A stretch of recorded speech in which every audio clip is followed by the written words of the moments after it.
The economy. Biggest concerns, another bank failure and a slowing GDP. Wisconsin Republican Congressman Bryan Steil sits on the House Financial Services Committee. He joins us now. So you heard Senator Chris Van Hollen there saying that things are quite good, that the president has accomplished a lot, and he should coast to re-election. What do you think? Boy, if you come to Wisconsin, you talk to folks in Janesville or Kenosha, they'll tell you the exact opposite. For 24 straight months, workers have found out that their wages aren't keeping up with inflation.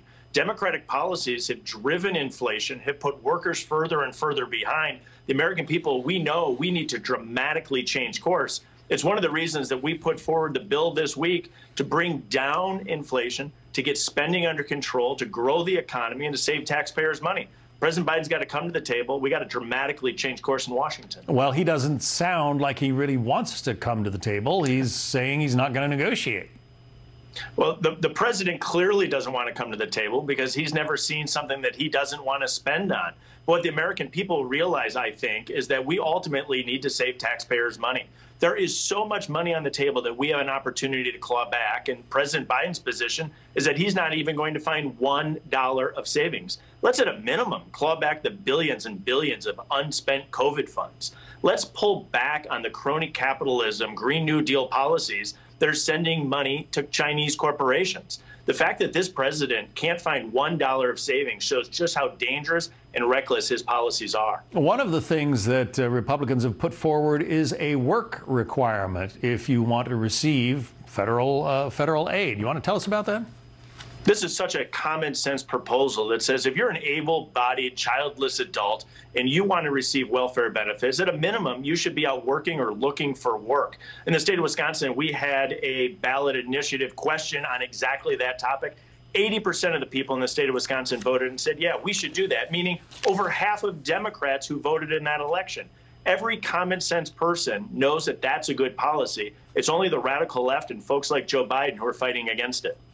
So why does President Biden think he has the upper hand? I mean, he joked last night about his poll numbers, and perhaps I can put up a graphic that shows what his job approval rating is right now. Only 37% of Americans approve of the job he's doing. 59% say they disapprove. Those are horrific numbers if you want to win re-election, but he seems to think he's got the upper hand on Congress. Why? Well, the legacy media allows President Biden to go unchecked. He also joked at last night's dinner that he talks for 10 minutes and then doesn't take questions. The media gives him a pass by not asking him the tough questions.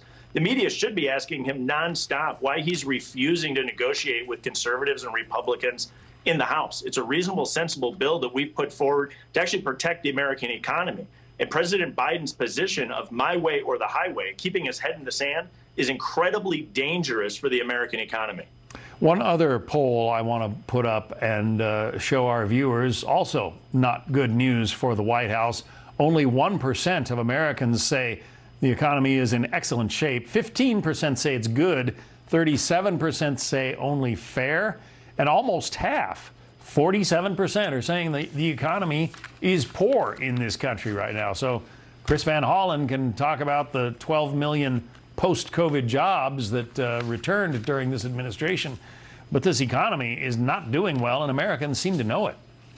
Well, it's pocketbook issues. When you see costs continue to rise faster than wages, Americans feel it every day. Not only when they're at the grocery store, filling up their car at the gas pump, they're feeling it every time they pull out their credit card or cash out of their wallet. They're seeing that it doesn't go as far as it did in the past. It's Democratic policies like the war on energy, like paying people not to work coming out of the COVID pandemic, to the reckless spending that this administration has done that's driving this inflation higher. It's the reason we need to dramatically change course. And it's the reason ultimately, in a little over a year from now, we have to vote President Biden out of office.